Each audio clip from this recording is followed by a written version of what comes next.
Muy buenos días a todos los participantes de nuestro programa del proyecto Bridge Laces, Jean Monnet, financiado por la Unión Europea. En esta ocasión estaremos en el módulo de nuestro programa de formación titulado La Unión Europea y su espacio de libertad, seguridad y justicia, aspectos generales. Quisiera, antes de poner la presentación y quisiera antes de iniciar el curso, darle un cordial saludo a todos los participantes, a los organizadores, a la organizadora general del programa, Aline Beltrán, y a los demás profesores involucrados que a lo largo de estas semanas estarán participando con ustedes. Igualmente, quisiera darle pues un saludo especial a nuestros aliados como es la ADPU y todo este programa de formación de funcionarios públicos que nos acompañan desde Brasil y a los participantes de distintas partes del mundo. Iniciaré ahora la presentación para que tengamos una guía visual de la actividad y los temas que serán desarrollados en este poco más de hora y cuarto. Y junto con ella pues estaré también haciendo algunos comentarios tanto de temas que están en la presentación como algunos comentarios al margen. Quisiera presentarme en este momento de bienvenida. Mi nombre es Walter Arévalo Ramírez, yo soy profesor principal de carrera académica de la Facultad de Jurisprudencia de la Universidad del Rosario, abogado y politólogo de la misma universidad, máster en Derecho Internacional de la University Stetson College of Law, especialista en Derecho Constitucional, abogado y politólogo, doctor en Derecho summa cum laude, investigador visitante doctoral del Max Planck Institute en Heidelberg, y dirijo el proyecto Bridge en su versión local en la Universidad del Rosario. Igualmente hago parte de la Red Latinoamericana de Revistas de Derecho Internacional y soy el secretario general de la Academia Colombiana de Derecho Internacional. En la guía de asignatura encontrarán todos los demás detalles y, por supuesto, mi información de contacto, en la medida en que también la idea de estos programas de formación es que entremos en contacto para cualquier, si se quiere, necesidad de investigación, profundizar los temas y demás. El objetivo de esta clase, el objetivo de esta sesión es muy sencillo. La idea al momento de abarcar un tema de semejante tamaño como es el área de libertad, seguridad y justicia de la Unión Europea, pues es simplemente brindarles a ustedes, además como público mezclado entre latinoamericanos y europeos y de además distintos países de proveniencia, brindarles pues una aproximación muy holística, muy clara de el significado de este espacio en lo jurídico, en lo político, en el ámbito de las relaciones internacionales, pero también hacer relevancia, hacer énfasis en los elementos de este espacio, de su régimen jurídico, de sus implicaciones políticas, en aquello que sea realmente relevante para nosotros como latinoamericanos. Por ello se han planteado tres objetivos principales. El primero de ellos, de un carácter muy general, reconocer los fundamentos políticos y evolutivos de la construcción del espacio de libertad y seguridad y justicia de la Unión Europea, reconociendo su perspectiva histórica, pero también como una manifestación del derecho de la integración y las distintas aproximaciones de europeización y de gobernanza atadas a conceptos que llevaremos como la adquisición de poderes de la Unión Europea sobre asuntos domésticos. Este objetivo, además, digamos que se enfoca en una pretensión prospectiva de lo que podrían ser los ámbitos de integración en el marco latinoamericano, porque justamente conocer la historia, conocer cómo llegó la Unión Europea a este producto de la Unión Europea, como es el espacio de libertad, seguridad y justicia, puede ser relevante para entender nuestros propios procesos de integración latinoamericanos, entender dónde han fallado, dónde han acertado y sobre todo entender que pues este tipo de construcciones jurídico-políticas tan complejas que involucran sesiones de soberanía, que implican la mezcla de distintas capacidades jurídicas de los estados, que implican un altísimo grado de voluntad política, pues no nacen de la noche a la mañana. Tienen mucho también, ya lo trataremos de explicar, mucho de coincidencia, mucho de cosas que van ocurriendo una tras otra y mucho de aprendizaje sobre la marcha. Y por lo tanto, las experiencias de integración latinoamericanas pues se pueden nutrir mucho de entender cómo es verdaderamente el proceso más allá de sobreenfatizar pues la legislación vigente o los procesos más detallados. En segundo lugar, el objetivo planteado posteriormente es conocer el rol y las funciones de los principales actores involucrados en el espacio de libertad, seguridad y justicia. Y también conocer sus destinatarios, que son tanto los ciudadanos internos de la Unión Europea como los externos. Esa lógica de actores es fundamental para entender quién puede hacer qué y qué tipos de derechos tienen distintos tipos de actores, o en este caso, ciudadanos.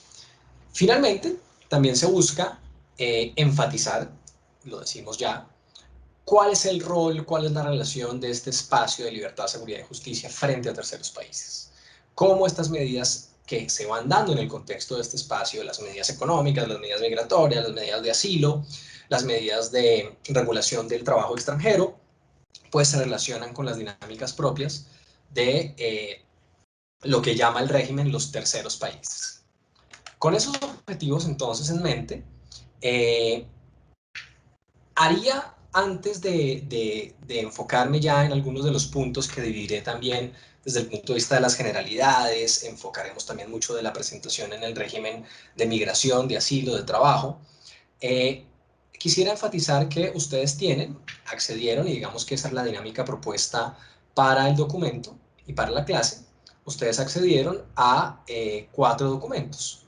Y en esos 4 documentos, pues no solamente está presentado el régimen general del espacio de libertad, seguridad y justicia, sino que también hay algunas lecturas críticas, algunas lecturas que presentan algunas posturas propias de los autores sobre los procesos que se dieron para llegar hasta allá. Entonces, tal vez lo que quisiera resaltar de alguna de esas lecturas en esta sección de nociones preliminares, antes de pasar de pronto ya a detalles más específicos, es que definitivamente hay que reconocer el proceso del espacio de libertad, seguridad y justicia como un espacio que fue de carácter evolutivo. Este régimen o este incluso sistema de relaciones entre individuos y estados, este conjunto de garantías, no se entiende en abstracto, no se dio de una manera inmediata y fue un producto de cambios políticos. Sin duda alguna,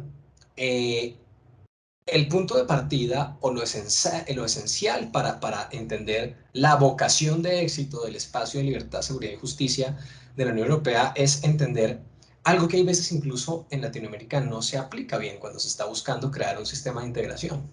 Y es que este espacio de libertad, seguridad y justicia fue una consecuencia del mercado común. Fue una consecuencia de haber logrado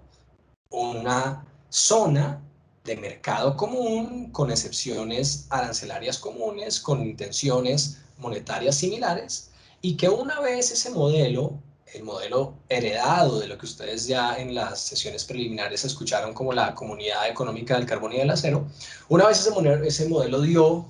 frutos, había libertad de movimiento de bienes, había, si se quiere, algún conjunto de medidas arancelarias externas, una política económica común, la facilidad para que los bienes y los servicios circularan. Ahí sí el sistema empezó a darse cuenta de la necesidad de reforzar el mecanismo de garantía, libertad y seguridad para sus ciudadanos y crear esa zona, si se quiere, ese espacio, de ahí la idea del área, ese espacio donde todos los ciudadanos europeos, nutridos por ese proceso económico de crecimiento exitoso, pudieran ejercer una serie de derechos y también obligaciones de una manera comunitaria, bajo reglas de carácter común. Esa idea, en principio, fíjense, nacida de una consecuencia, y es el éxito primero del modelo económico, no al revés. Esa idea, en su momento, se implementó a través de un modelo de cooperación. Es decir, cuando hablamos en integración y en derecho internacional de un modelo de cooperación, básicamente lo que estamos diciendo por detrás es que estamos refiriéndonos a un modelo donde los estados todavía resguardan, tienen sus propias competencias, los estados no han hecho cesiones de soberanía, el éxito del modelo depende de la intención política de los estados hasta dónde quieren llegar en sus ámbitos de cooperación, pero en principio, pues el modelo no había logrado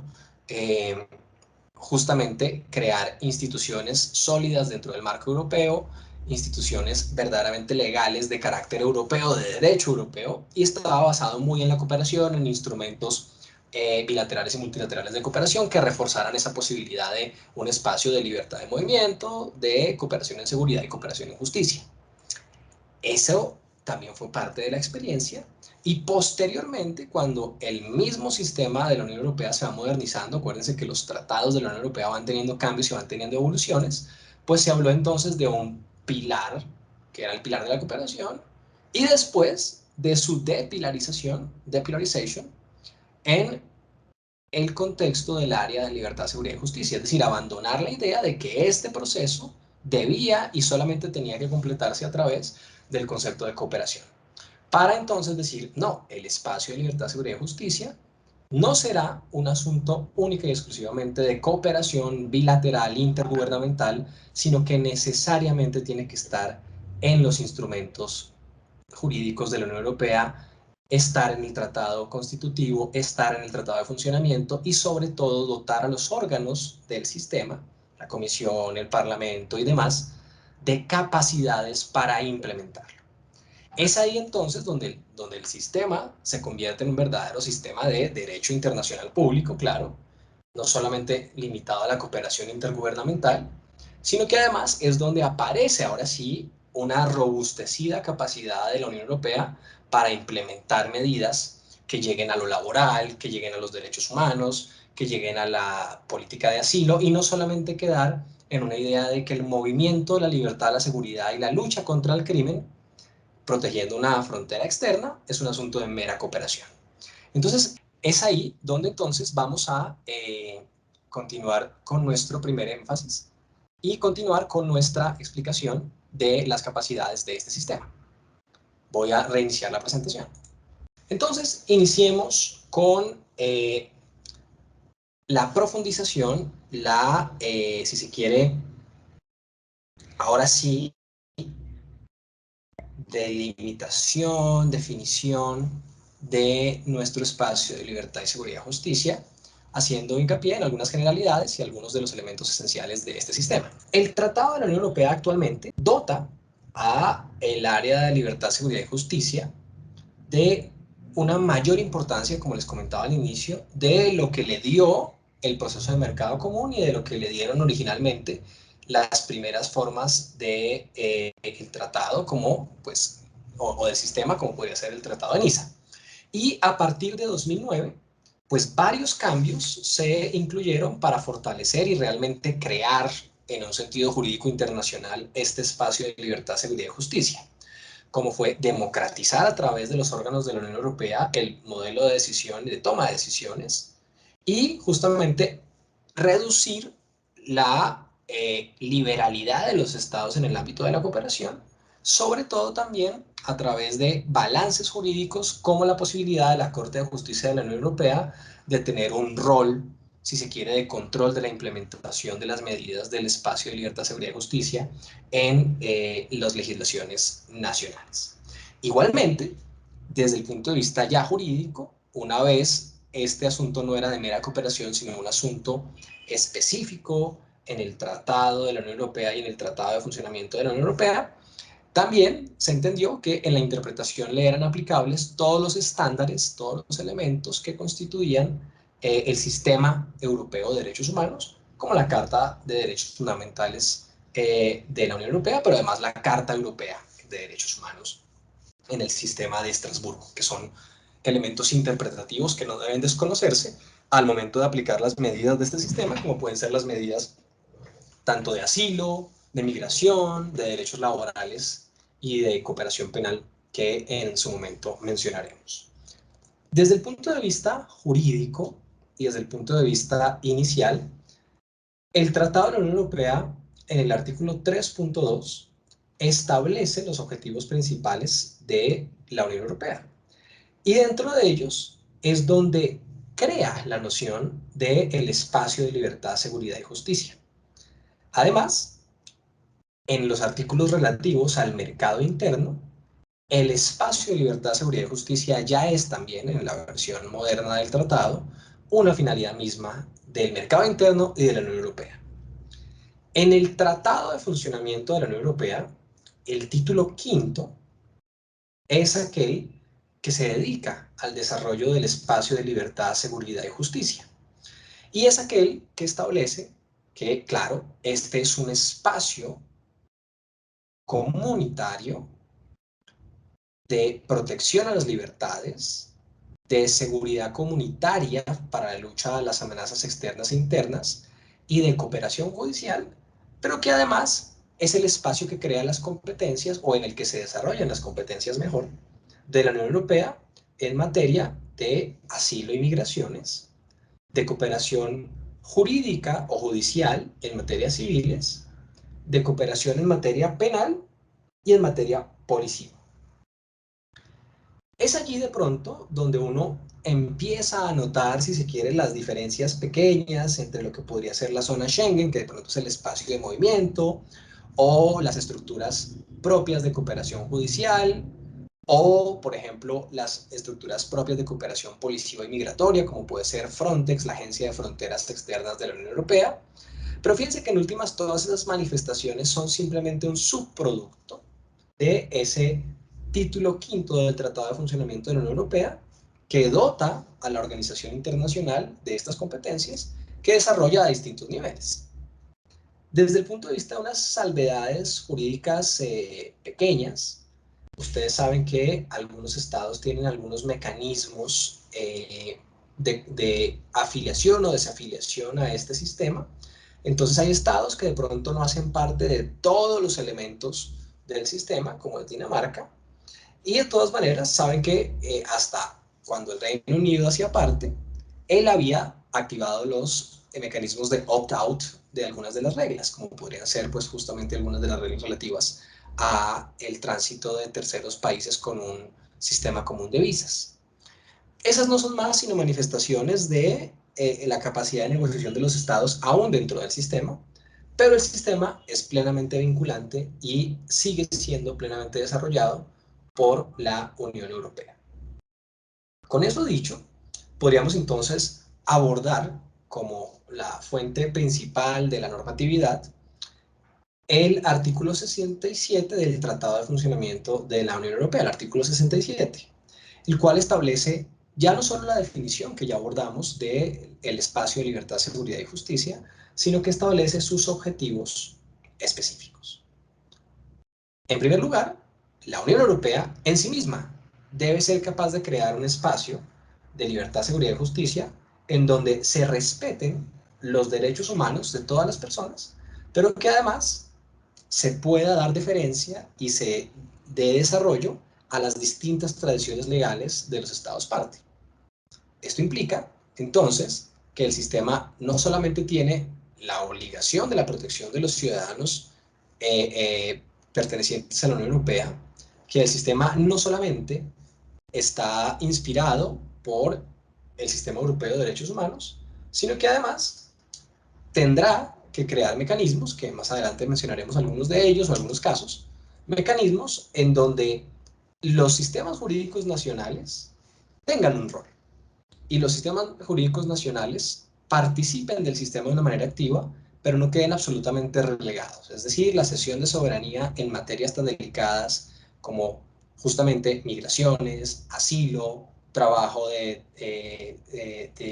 extranjeros, la lucha contra el terrorismo. En esas áreas es muy difícil que los estados acepten, permitan una cesión soberana absoluta. Por lo tanto, el sistema reconoce que la cesión de soberanía implica el involucramiento de las agencias y los poderes locales. Parte de lo que ustedes conocen como zona Schengen o ese, si se quiere, ámbito de libertad de movimiento para personas y ya no solo para de bienes y servicios, producto posterior al mercado común, es nacido a través del segundo objetivo del artículo 67 del Tratado de Funcionamiento de la Unión Europea. Específicamente, en esa norma se establece que la Unión deberá asegurar, y fíjense que es una tarea, es un mandato en cabeza de la Unión, pero cuyo desarrollo depende a los estados, deberá asegurar la ausencia de controles fronterizos internos para las personas. Y deberá crear una política común en materia de asilo, migración y control de las fronteras externas. Entonces, ahí se establecen dos competencias principales de los órganos de la Unión Europea sobre el espacio de libertad y justicia. Por un lado, es la Unión Europea, a través de órganos que tienen capacidades jurisdiccionales como el Tribunal de Justicia de la Unión Europea, pero también capacidades legislativas como el Parlamento y capacidades de carácter ejecutivo, el regulatorio como la Comisión, que se dan mecanismos para evitar la presencia de bordes internos entre los ciudadanos de la Unión y entre los estados de la Unión. Una competencia de carácter regulatorio, afirmativo, cuasi judicial. Pero además hay una competencia absolutamente legislativa en donde está involucrado el proceso que ustedes ya conocen de comisionados y de parlamento para crear políticas comunes de asilo, migración y control de fronteras externas. Este sistema, y esto es muy importante para nosotros, en el mismo artículo 67 establece que debe ser un sistema que sea justo para los nacionales de terceros países, incluyendo aquellas personas que en el derecho internacional sufran de apatridia. Es muy importante entonces, desde el punto de vista del control que ejercen los órganos del sistema y desde las competencias de órganos como la Comisión o el Parlamento, que podrían tener vocaciones políticas, reconocer que hay un mandato específico de que el sistema sea justo y de que genere procedimientos legítimos para los ciudadanos de terceros países. Esto habla también mucho de la congruencia de la Unión Europea con el derecho internacional general. No hay que olvidar que la Unión Europea no está exenta, no está por fuera del derecho internacional público. La Unión Europea, si ustedes la quieren comparar con cualquier otra cosa, no es más sino una organización internacional con un tratado constitutivo, con unos órganos que son competentes de distintas capacidades que el mismo tratado y el tratado de funcionamiento les otorgan, pero que en últimas, ella y los estados parte también tienen una capacidad normativa en el ámbito convencional, es decir, sus estados parte o ella misma puede firmar tratados.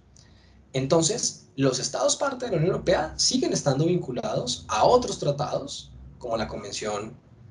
para las Migraciones, como los tratados del Sistema Universal, como los tratados del Sistema Regional de Derechos Humanos al que pertenecen, como tratados bilaterales o incluso otras normas del derecho económico como la misma Organización Mundial de Comercio que también hablan de las condiciones de los terceros países. Hay veces no en materia de las personas, no todo está reducido a una manifestación del problema en el ámbito de los derechos humanos, pero por ejemplo piensen en la cláusula de trato nacional, de trato favorable, de nación más favorecida de la Organización Mundial de Comercio. Lo que se cree en este sistema tiene que ser coherente con las otras obligaciones de derecho internacional de los países, que son parte de la Unión Europea, con el régimen regional y universal de derechos humanos, y por supuesto también con el modelo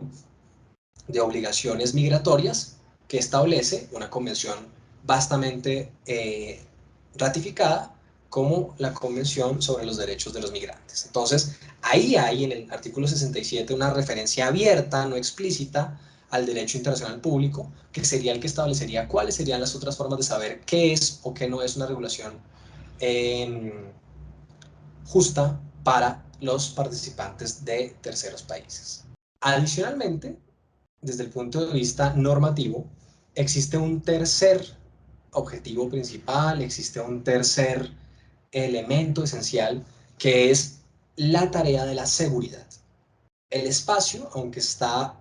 inspirado en la libertad de movimiento como un derecho humano y como una necesidad de la comunidad,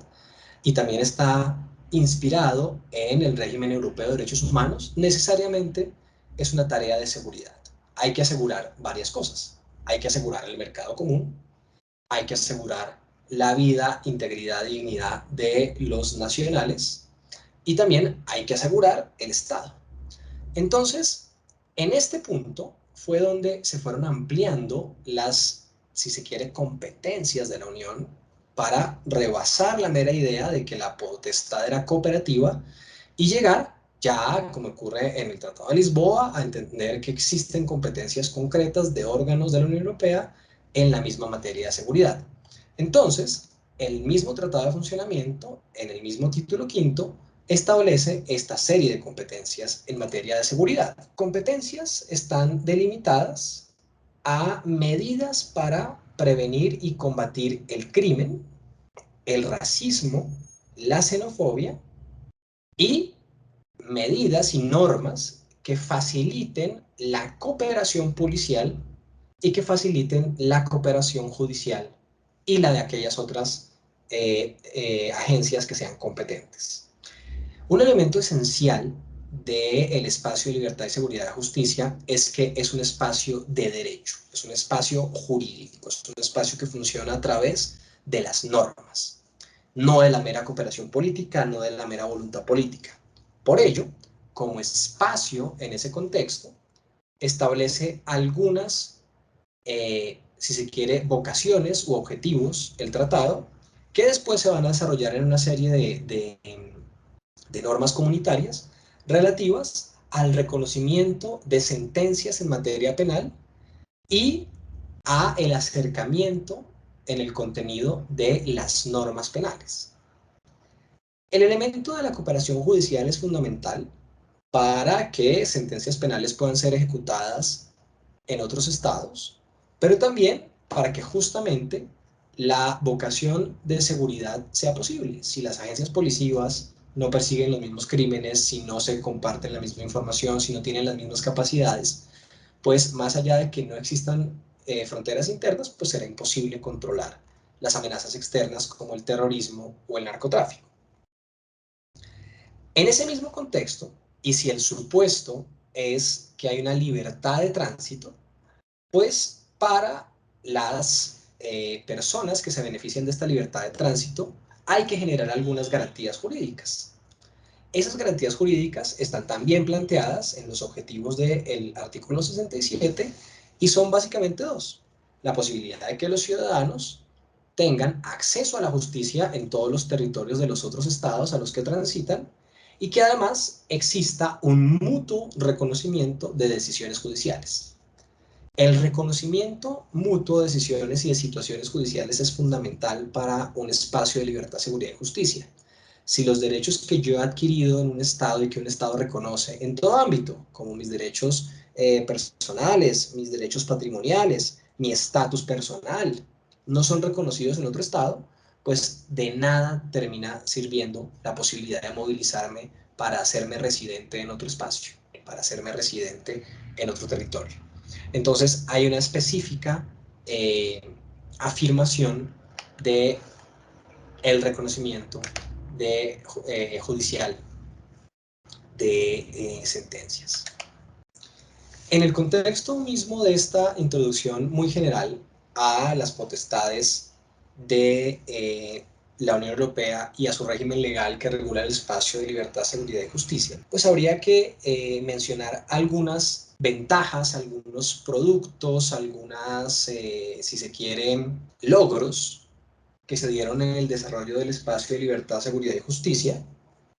gracias al Tratado de Lisboa. El primer y más reconocido de los logros del Tratado de Lisboa para la implementación del espacio de libertad, seguridad y justicia definitivamente es haber superado la cooperación intergubernamental para dotar a el Parlamento Europeo de capacidades en materia de legislación del espacio de libertad, seguridad y justicia. Igualmente, se dotó a través del Tratado de la Unión Europea y del Tratado de Funcionamiento de la Unión Europea de un rol especial a los parlamentos nacionales, que pues justamente en este modelo de tire y afloje de negociación de capacidades soberanas, de qué sesión soberana voy a realizar, pues los parlamentos nacionales no preveían una absoluta pérdida de la soberanía en estas materias que son esenciales para lo que es el Estado. Entonces los parlamentos nacionales tienen, de todas maneras, una capacidad frente a esa nueva capacidad o potencial legislativo del Parlamento Europeo sobre materias de Migración, Asilo, Justicia y Seguridad, y es que los parlamentos nacionales tienen un periodo de 8 semanas, bajo el principio de subsidiariedad que ustedes conocen que regula la Unión Europea,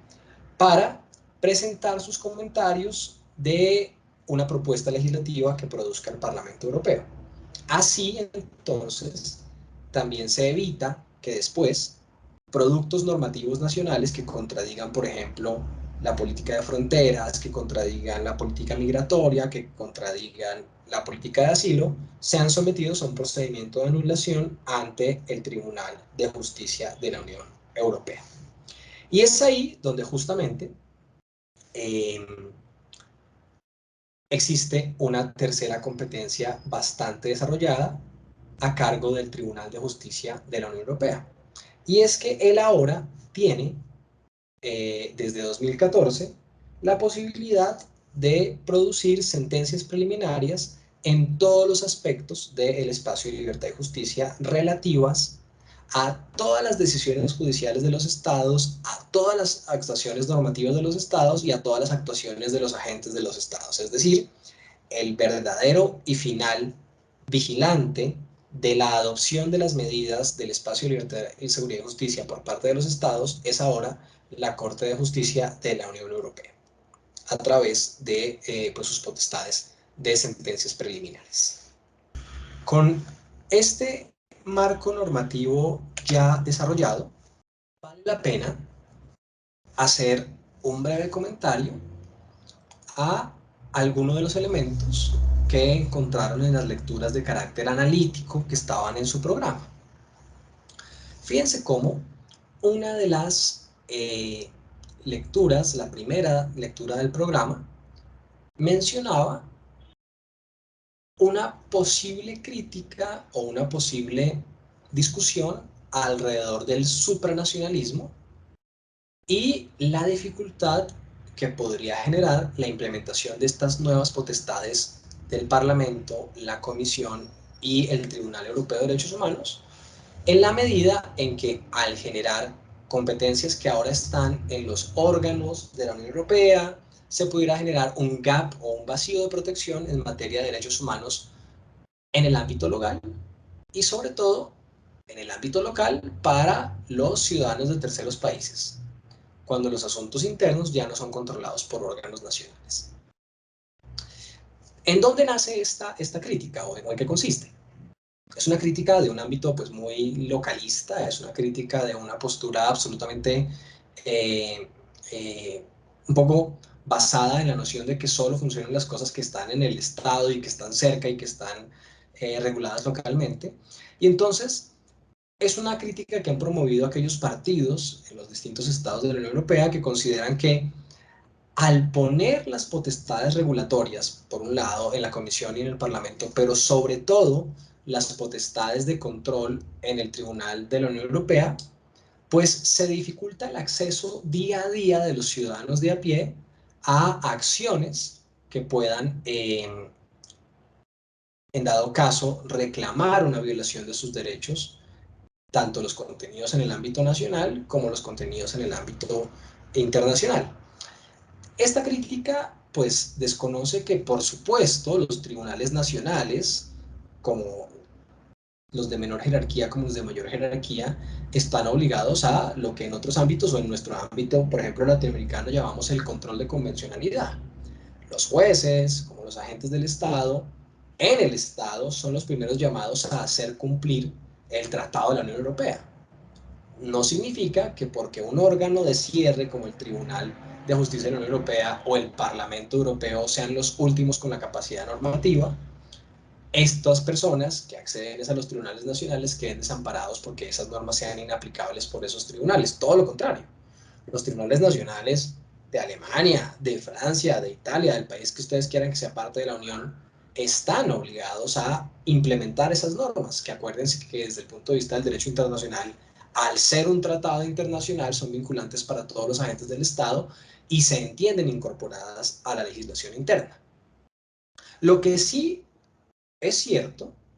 es que desde el punto de vista no de protección, pero desde el punto de vista legislativo, sí hay alguna pérdida de representatividad. Aunque ustedes ya conocen el modelo del Parlamento Europeo, donde los mismos partidos locales están representados y compiten por una serie de escaños, sí es cierto que es mucho más difícil seguir la política europea que la política local. Lo han comentado muchos partidos, por ejemplo, las elecciones recientes en Alemania, pero eso no significa que haya una pérdida de protección. Entonces, ese sería como un comentario a esa crítica de esa lectura. Finalizado este punto, hablemos ahora de la segunda gran capacidad. Primero, la capacidad general, regulatoria, el porqué, la existencia del espacio de libertad, seguridad y justicia. Ahora abordemos la normatividad relativa a pues una pregunta muy relevante para nosotros como miembros de terceros estados, que es el escenario migratorio, en lo que es los dos grandes conceptos que alberga este ámbito, que es la migración de distintos tipos y el derecho de asilo. Entonces, en materia migratoria, existen 4 competencias principales sobre migración que se predican del espacio de libertad, seguridad y justicia. La primera de ellas es la migración de carácter regular. La Unión Europea es competente para establecer las condiciones frente a todos los países, frente a todo Estado parte, que gobiernen la entrada y la residencia legal, incluyendo aquella que sea para propósitos de reunificación familiar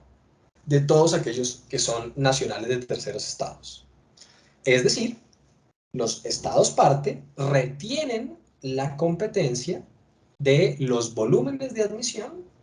de aquellas personas que vienen a buscar trabajo. Entonces, fíjense que acá en materia de migración hay que empezar a entender que aunque la Unión Europea tiene esa capacidad regulatoria para el espacio de libertad, seguridad y justicia, los estados retienen algunos tipos de competencia. Por ejemplo, frente a este primer enunciado, que la Unión Europea es competente para establecer las condiciones de entrada de aquellos migrantes que buscan residencia legal, incluyendo los propósitos de reunificación. Si bien ese es un enunciado claro, lo que deja por fuera, lo que demuestra es que los estados retienen competencias amplias, por ejemplo penales, para la migración ilegal, pero también para el ámbito regulatorio, por ejemplo, en el ámbito de la migración laboral, específicamente lo que tiene que ver con la cantidad de migrantes. En segundo lugar, la Unión Europea tiene un mandato de integración. La Unión Europea establece medidas, no solo a través de regulaciones, sino también a través de incentivos para los estados, para que promuevan el marco de integración en el que van a estar los nacionales de terceros países. Aunque es un incentivo y aunque es un propósito, la Unión Europea no establece un específico marco legal sobre si las reglas nacionales deben estar armonizadas en esta materia. Eso ha generado algunos comentarios, por ejemplo, frente a las directivas de residencia de larga estancia, porque cuando algún ciudadano de la Unión Europea, por ejemplo, se somete a un cambio de residencia permanente y se somete a las directivas de la Unión Europea, él con tan solo 5 años de estancia en el territorio ya puede aplicar al cambio de residencia. En cambio, fíjense cómo cuando un nacional de un tercer país pues busca una residencia o busca una estancia larga, no solamente tendrá que cumplir con un periodo de tiempo, de legalidad, argumentando que tiene trabajo, argumentando que tiene recursos, demostrando pues sus pruebas de subsistencia, como está acá demarcado, sino que además tendrá que cumplir con lo que mal llamado algunas veces se llaman procedimientos de asimilación o directivas de integración, como por ejemplo pruebas de suficiencia idiomática. Algunos estados también establecen pruebas de suficiencia en derecho o en normas de carácter cívico, conocer la constitución del país o conocer las normas cívicas. No hay una norma europea en la materia, entonces los requisitos son disímiles. Holanda puede pedir prueba de suficiencia idiomática y otro estado no. Eso ha generado algunas críticas a este posible margen de apreciación que se da en el contexto de esta competencia de integración, que ha sido, si se quiere, formulada desde el punto de vista de los incentivos, pero no ha sido específicamente formulada desde el punto de vista de que exista una norma que establezca cuáles son los requisitos armonizados desde el punto de vista europeo para aplicar a esa migración legal. Desde el punto de vista de la lucha contra la migración irregular, la Unión Europea tiene el mandato de prevenir y reducir los números de migración ilegal. Más allá de que lo haga con medidas de fuerza, como puede ser el control de las fronteras, que sería como el primer punto de partida a través de su agencia europea Frontex, también, y lo relacionamos con ese elemento de derechos humanos que estaba inspirado en el artículo 3.2 y en el artículo de los objetivos del espacio de libertad, seguridad y justicia, la Unión Europea tiene el mandato de que las medidas de retorno sean absolutamente consistentes con los derechos humanos. Las medidas de retorno de aquellos nacionales de terceros estados que no logran un estatus migratorio legal y que entonces entran en un proceso de devolución. Por eso es que la Unión Europea tiene competencia, y la ha ejercido, por ejemplo, con varios países latinoamericanos, de ella, como persona jurídica de derecho internacional público, organización internacional, establecer acuerdos de readmisión que sean aplicables a los nacionales de ciertos terceros países con los cuales éste exista, para que al llegar a su país de origen, pues se les, primero, respeten ciertas condiciones de derechos humanos, y se realice pues una readmisión a su país de origen que cumpla con estándares internacionales desde el punto de vista del derecho de las migraciones y desde el punto de vista de la Carta Europea de Derechos Humanos. Entonces, acá lo que estamos viendo es que las competencias, fíjense, buscan es un balance entre cómo regularizar, cómo estandarizar la migración de carácter regular, muy enfocado en mecanismos que hagan fácil, estándar, administrativamente coherente el proceso de migración en la Unión Europea. Y desde el punto de vista del combate a la migración irregular, pues claro, una dimensión de seguridad, como puede ser la lucha contra, el tráfico de personas, y desde un punto de vista del derecho internacional público, los acuerdos de readmisión.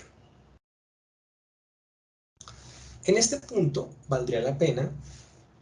mencionar algunas de las regulaciones vigentes en materia de migración regular, ya que más allá de los principios que hemos mencionado, pues reviste absoluto interés entender cuáles son las principales directivas que están mencionadas en las lecturas que ustedes recibieron, que desarrollan este régimen de carácter migratorio. La principal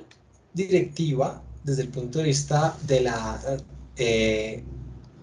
migración de carácter regular, y acá están algunos de los temas que estas directivas abordan: reunificación familiar, trabajo, estudiantes. La principal directiva es la conocida Directiva 2009-50-EC, que establece las condiciones de entrada de los nacionales de terceros países para los propósitos de empleo altamente calificado. Esta es una directiva muy conocida, pero no ampliamente desarrollada, porque justamente tiene un estándar muy alto de lo que debe cumplir el aplicante como aplicante de un tercer país. Acuérdense que estamos enfocándonos en las condiciones de los terceros países. Desde el punto de vista de los nacionales de la Unión Europea, pues si uno es un trabajador altamente calificado, no tiene ningún problema en trasladarse a otro país y tomar su trabajo. Tendrá que cumplir algunas regulaciones de carácter laboral, pero no está sometido a un régimen migratorio difícil, extenso, que le someta a condiciones diferentes a los nacionales. Estamos hablando de la directiva de trabajadores calificados para terceros países. Esta directiva es la que crea la llamada Blue Card, que lo que permite es un procedimiento rápido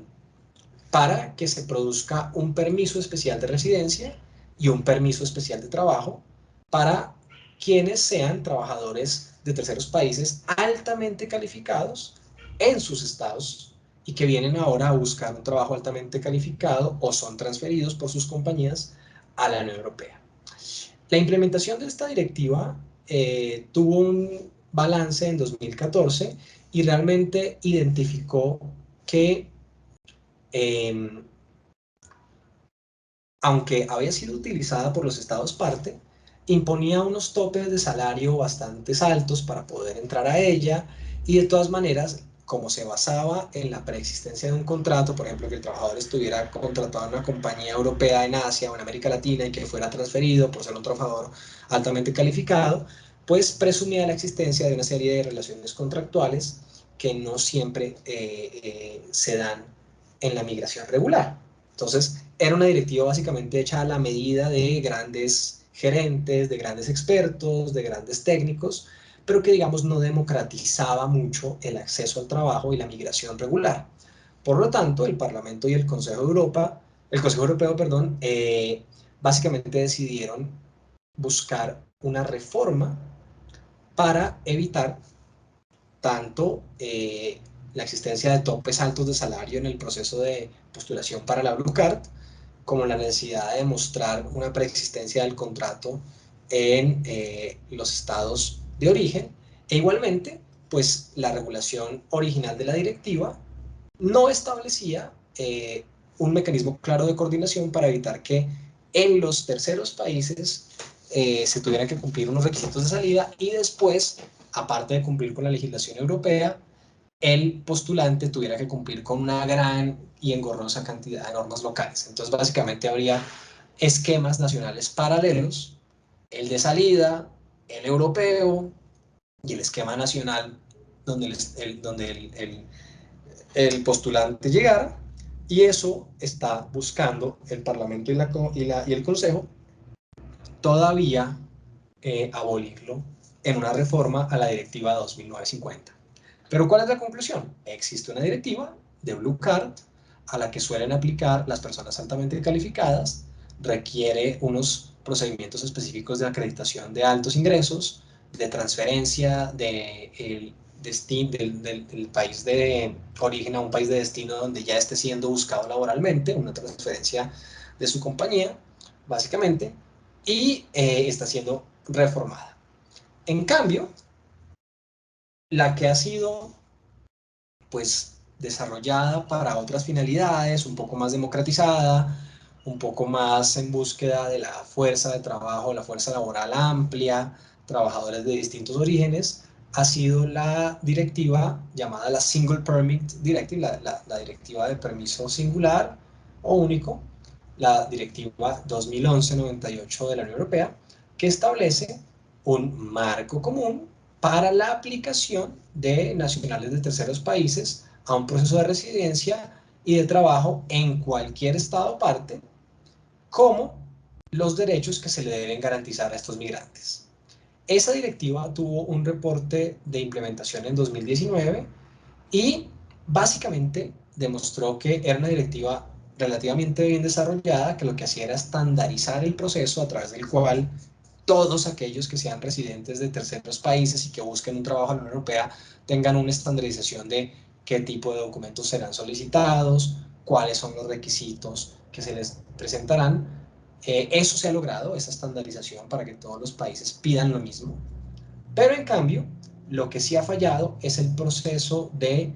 publicidad, el proceso de mostrarle a los nacionales de terceros países cuáles son estas reglas, conocer cuáles son los objetivos, y la idea, obviamente todo esto ha cambiado un poco con el COVID, es que la Comisión Europea buscaba establecer para 2021, ya estamos terminándolo, nuevos mecanismos a través de la cooperación bilateral con países terceros, con terceros países que no son parte de la Unión Europea,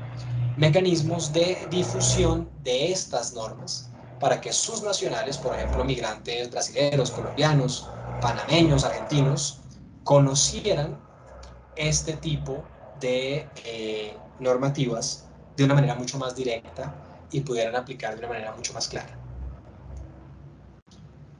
También existe, y de esto se han beneficiado varios países en América Latina, la Directiva 2014-36/EU,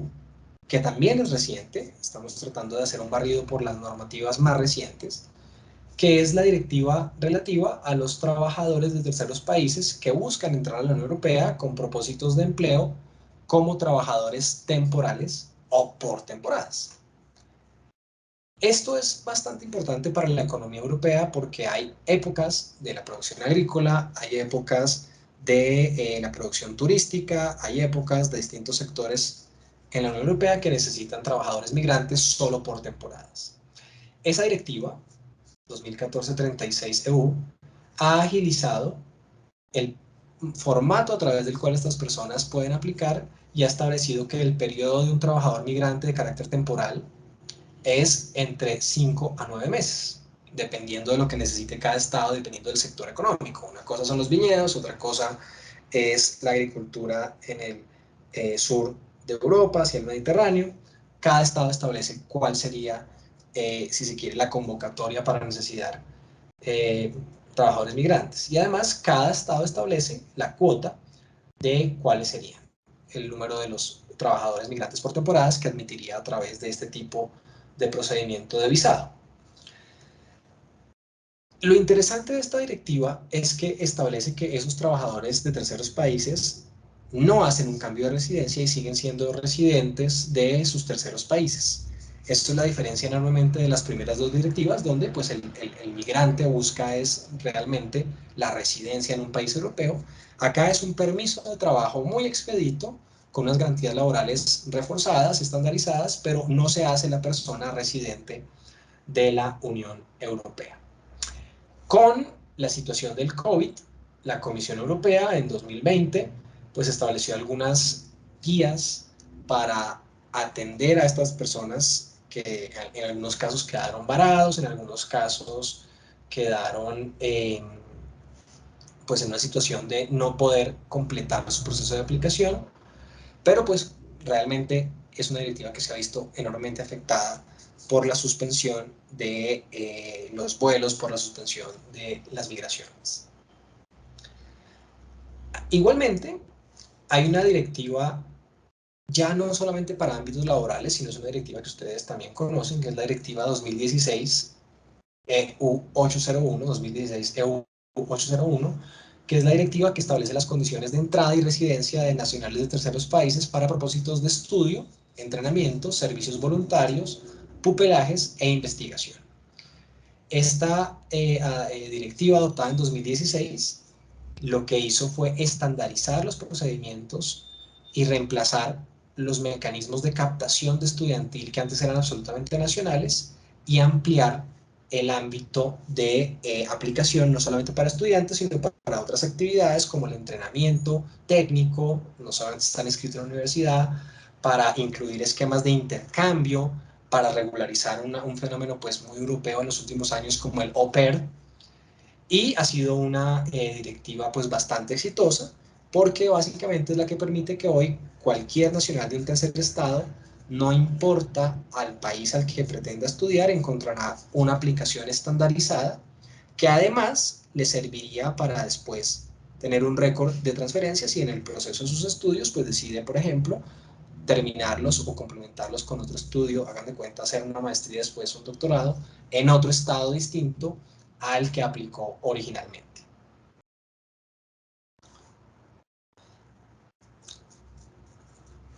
En materia de integración, ya no solo en materia de migración,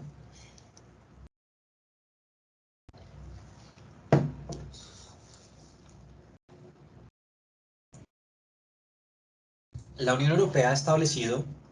que el fenómeno de reunificación familiar no es necesariamente un proceso únicamente en el ámbito de lo migratorio, sino también es un proceso en el ámbito de la integración de estos residentes de largo tiempo o de estas personas que buscan la residencia en la Unión Europea. Y además es coherente con los principios que hemos mencionado arriba de integración de los derechos humanos en el ámbito del derecho a la familia, el derecho a la dignidad, el derecho al desarrollo de la personalidad. Por eso desde 2003 y pues con posteriores revisiones en 2008 y 2014 existe una directiva de reunificación familiar que ha establecido parámetros para la reunificación. Dentro de ella, pues existen parámetros sobre también seguridad que han hecho que se entremezcle el régimen de seguridad con el régimen de reunificación, porque ustedes entienden que en la reunificación familiar las familias pues no son el postulante, no son el trabajador, y hay que establecer pues varios parámetros de asilos, en dado caso, algunos parámetros de seguridad sobre quién conforma el núcleo familiar, sobre si es apto, y digamos que ha sido de la palabra utilizada por la Comisión, sobre si es apto para ser parte de ese proceso de reunificación, pero es un proceso relativamente centralizado y que también pues tiene su propia directiva.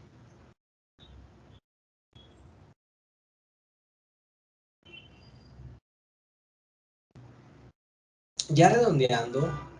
algunas ideas sobre este régimen, que ya hemos visto lo migratorio laboral, lo migratorio temporal, lo migratorio para estudio, lo migratorio desde el punto de vista de la reunificación. Habría que mencionar desde el punto de vista del asilo, del derecho de asilo, que la Unión Europea ha buscado desde el Tratado de Lisboa establecer un régimen común de asilo en la Unión Europea. Es decir, desde 2009, el sistema de asilo común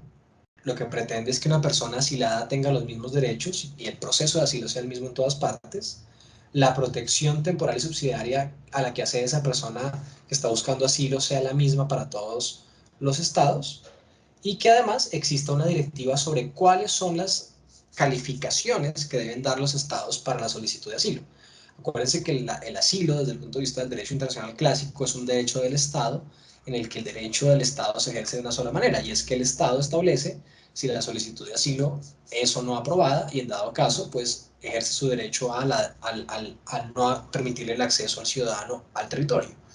Lo que ha buscado la Unión Europea es que dentro de todos los estados parte,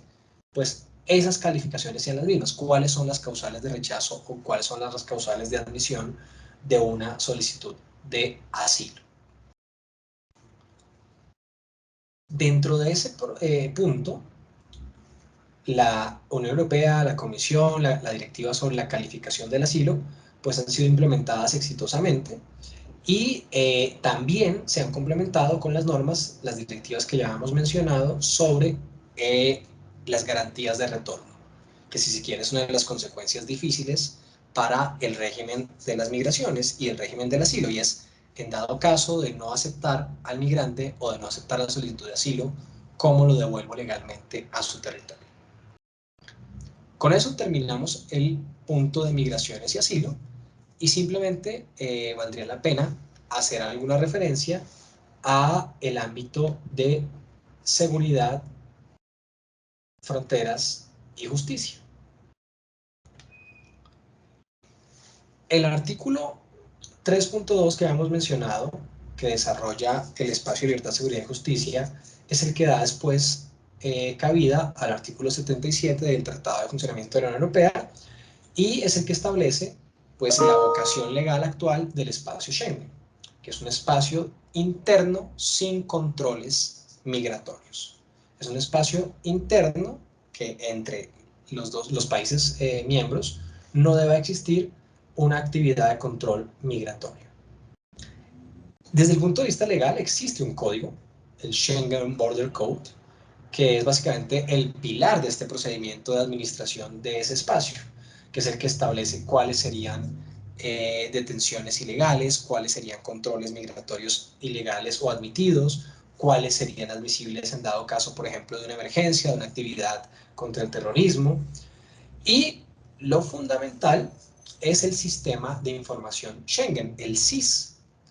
Ese sistema es el sistema principal de cooperación judicial y policiva del espacio de libertad, de seguridad y justicia, del cual nos beneficiamos todos. Porque fíjense, una vez, por ejemplo, los nacionales de terceros países aplican para una visa, han aplicado un procedimiento estándar de solicitud de visa. A ese procedimiento estándar de solicitud de visa está regulado por las directivas que hacen que las mismas regulaciones apliquen para todos los países, que tengan la vocación de mismo derecho para buscar la residencia en todos los países, pero además se comparte la información de ese arribo, de esa relocación, de esa acto migratorio, para que las personas que vienen con visa de terceros países puedan transitar libremente por todo el espacio Schengen a través de ese sistema de información SIS, que es fundamentado también en la regla de que hay una igualdad en materia de derechos humanos en el ámbito de tránsito entre los nacionales de terceros países y los nacionales europeos. El sistema tiene un elemento sofisticado que, si se quiere, es el que logra hacer patente la idea de que existe un borde externo común, y ese sistema es el EES, que es el Sistema Unificado de Entrada y Salida. Ese permite reducir los controles en los aeropuertos, permite reducir los controles migratorios, permite reducir, si se quiere, la verificación del paradero de las personas, tanto nacionales como de terceros países, en el espacio europeo, en el espacio Schengen, que ustedes saben pues, que es una supraposición de una regla frente a otra, porque no todo lo que es Schengen es en la Unión Europea, pero ese sistema también es el que le permite una ventaja fundamental a los nacionales de terceros países, que es que pueden entrar por cualquier puerto migratorio legal de entrada y salir por cualquier puerto migratorio legal de entrada. Cuando un nacional de un tercer país con visa o con un acuerdo de estadías cortas, como lo tienen muchos países ya en Latinoamérica, entra por un aeropuerto, entra registrado al SIS, es decir, entra registrado a la zona Schengen, lo que garantiza su movilidad, pero también entra registrado al EES, que es el que garantiza que pueda entrar por cualquier puerto europeo y pueda también salir por cualquier puerto de desembarque europeo. Uno puede entrar por el aeropuerto de Madrid y salir por el aeropuerto de Ámsterdam, y no está generando pues una disonancia con las reglas migratorias de cada uno de esos países, ni España ni Holanda. Uno está simplemente ejerciendo un derecho dentro de todo el espacio. Ese espacio, ese contorno exterior, lo regula, lo vigila una agencia policiva que tiene ámbitos de cooperación, pero también una fuerza propia fundamentada en personal de cada uno de los países, que es Frontex, la agencia guardacostas y de seguridad del borde externo, Frontex, que tiene justamente un derecho operacional desde 2016. A partir de 2016 ustedes los ven presentes en los aeropuertos, en las costas, y es la que se encarga de monitorear el borde externo de la Unión Europea. Con el poder que le puede dar la cooperación con las agencias internas, es ella la encargada de evitar varias cosas. Por un lado, la migración irregular. Esto ha sido obviamente supremamente polémico con los casos de migración en el Mediterráneo que ustedes ya conocen, donde pues ha habido dificultades en materia no solamente de la admisión, del rescate de los migrantes irregulares, sino además de choques de competencias entre las autoridades nacionales y las autoridades europeas. Pero además es ella la que, desde el punto de vista europeo, verifica el cumplimiento del borde exterior por parte de los terceros países, porque, pues, de los países parte, perdón, de los estados parte, porque un estado parte podría, en una decisión política, buscar cerrar sus fronteras internas, sus fronteras europeas, y es esta la agencia que estaría al cargo de esa supervisión. Con este régimen, entonces, ya podríamos simplemente pasar a la conclusión, y es que el modelo actual, aún a pesar de la pandemia que ha ralentizado los procesos de integración, que hizo que fuera la misma pandemia, por supuesto, y así lo aceptó también el Parlamento Europeo, la Comisión Europea, pues que los controles migratorios y los cierres de fronteras fueran legales por una situación de fuerza mayor. Más allá de la pandemia, el espacio de libertad y justicia se consolida como una realidad en donde hay dos tipos de relaciones, hay unas dualidades, las relaciones entre los ciudadanos europeos y las relaciones con ciudadanos de terceros países, pero a través sobre todo de las directivas y a través de darle competencias concretas al Parlamento y la Comisión, se lograron cosas que no se hubieran podido lograr con la mera cooperación de los estados, como son este régimen de visado común, este régimen migratorio y de asilo común, estas agencias de vigilancia externas comunes y estas capacidades de vigilancia de la Unión Europea a la no existencia de bordes internos, que son los que garantizan la realidad del proceso de integración en este ámbito. Con eso y más o menos ya con 1 hora y cuarto de conferencia, damos cerrado este módulo. Había otra grabación en la que sí se hicieron las preguntas, pero en esta, que es una grabación que busca dejar el tema consolidado y solamente perfectamente explicado, podemos entonces dar ya cierre a la grabación. Muchas gracias.